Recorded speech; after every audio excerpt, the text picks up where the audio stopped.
Now that I have my topology, I want to start my routers and start working with them. So I want to show you some iOS features and then go to basic interface configuration that you should know in CCNA level. But before starting your routers, take care of one thing. I want to go to directory that I have saved my configuration in GNS3, in test, in eMini, in PR CCNA Labs, in CCNA Labs, and in configs.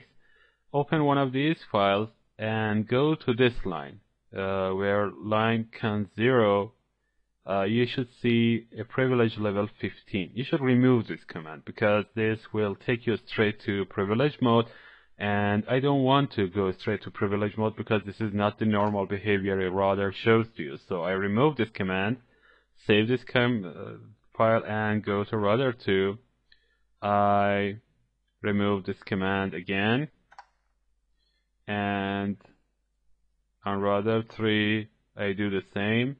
Privilege level 15 is getting removed, and on router 4 I do the same again. Privilege level 15 gets removed, and I close GNS3 and open it again to make sure that this has been applied to my topology. Okay, I click on recent files, I see my topology here.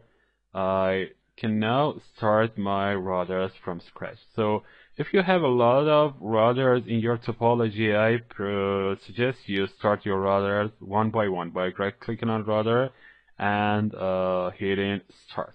But because I have only 4 routers, I can start all of them simultaneously. To do that, I go to my toolbar and click on this Start All Device button. And whenever I saw all my routers get green in the right pane, I can right-click on my routers and start the console. So I start console for router 1. I drag it to here. I start my console for router 2. Again, I drag it to the top left. Router 3. And if you have secure CRT, that's a better option for telnet. But I want to work with the PuTTY consoles right now, and that's okay for me. Okay, now I go to router 1, and you can see this.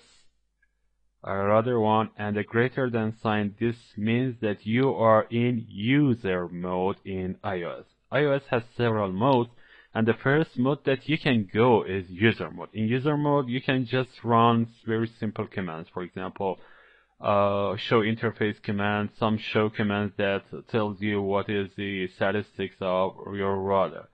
And it does not let you see some of very important features in iOS. For example, you cannot see router configuration, you cannot see interface configuration, you cannot set anything at all. So I want to see what commands are available in user mode. To see what commands are available, I press Shift and type in a question mark. So whenever I do this, I will be presented with the list of commands that I have available here.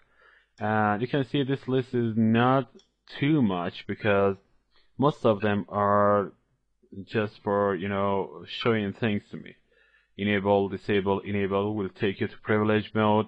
Disable or exit will get you out of this mode, and some of the other commands that are available here. Mostly I want to see show command. I type in a show command, and now I type a question mark.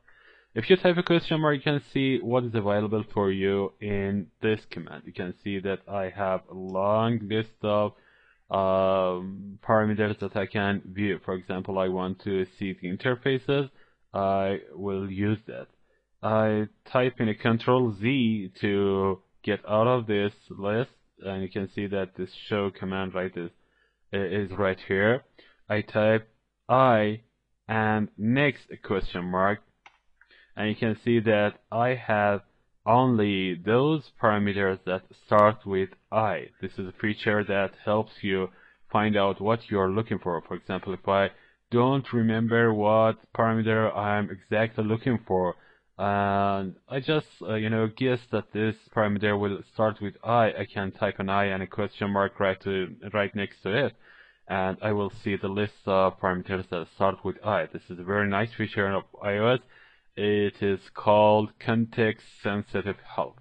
And you can see these parameters have a very short description next to them. This is good to know what technology you are using, but this is another nice help. And unfortunately, you do not have a full featured help in Cisco like the one you see in Juniper routers.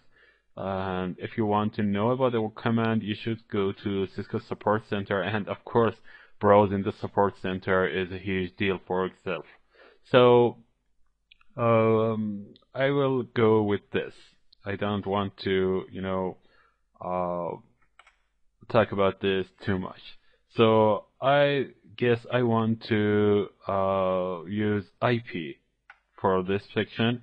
And now next I have a long list of parameters again. I want to see the list of interfaces that are IP enabled. So I use show IP. I hit Control Z again to get out of this list. And I guess I need to type interface. So I type an I and hit the tab key on my keyboard. You can see that nothing happens. This will tell me that a lot of other items are here that start with I. You should decide which one you want. So I type a question mark again to see what items start with I. I can see that ICMP, IGMP, and other lists are here available that they start with I. I want to use interface, so I type NT, and now I have typed in enough characters to identify the parameter that I want. You do not have to type the whole word. You just need to type in enough characters to identify that particular word from other words. You can see that int is only in interface and not in other parameters, so I have typed interface. So if you want to make it completed, you hit tab. You can see that interface is completed for you. But if you do not do that, because int specifically tells you that you are working with interfaces, that would be enough for you. So show IP interface. I want to see if any other thing I need to add. I type a question mark again, and you can see that I have several options, and in the end I have the option of hitting enter. This CR means you can type in a carriage return. That's an enter button on your keyboard. And of course you can add some more parameters if you like, but I guess this is okay for me. So I hit enter, and now I will see a list of interfaces available to me. I can see that I have a fast Ethernet 00 interface that is administratively down. That means it is shut down, and I have shut down it, or it is shut down by default. Administratively down means you do not have any error, but you have shut it down administratively. Now, if an interface is shut down, the line protocol, that means the layer 2 protocol will be down as well. So you do not have any case that you have administratively down and the line protocol is up. If your interface is down, the layer 2 will be down as well. But of course you can have in cases that your interface is up but the layer 2 is down, and I will talk about it in the next sections. So I have 4 interfaces, all of them are down. Now I want to see the reason.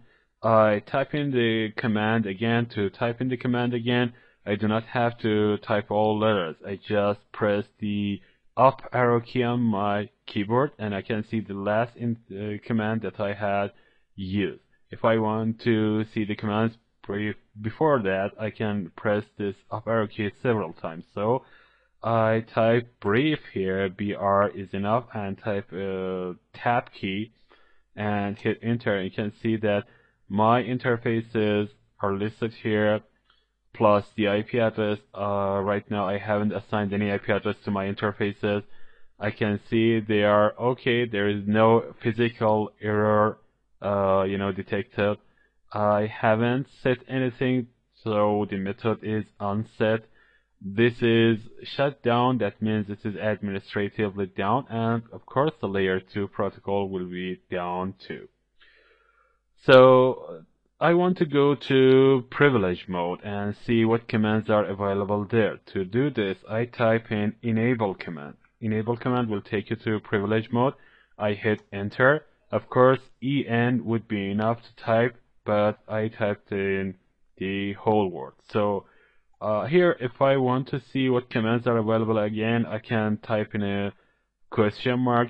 I can type help as well. And whenever you type help, you can have a brief, text that tells you how you can get help from iOS. For example, you can use question mark, as I told you previously, or you can type in some letters and see what commands or what parameters start with those characters. And these are the help that iOS provides to you and nothing more, of course. This is the features that you use in iOS. Okay, I can now have all commands that are available in user mode in privilege mode. So every command that I had used previously, I can have this here. And of course, some parameters are available in privilege mode that I could not use in user mode. If you have some commands in user mode, you can use those commands here in privilege mode with additional parameters. So if I want to do some configuration in privilege mode, I am limited to do that. So I will go to configuration mode. To go to configuration mode, you need to type configure terminal. And of course, you can type in enough letters to distinguish this from other commands.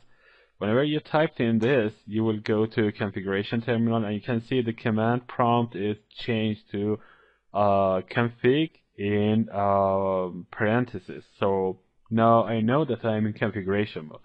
There are other modes, for example, interface configuration mode. If I want to go to interface configuration mode, I need to type the interface name. For example, I type interface fast Ethernet 00, and I will be taken to fast Ethernet 00 interface configuration mode. You can see it by config-if in parentheses.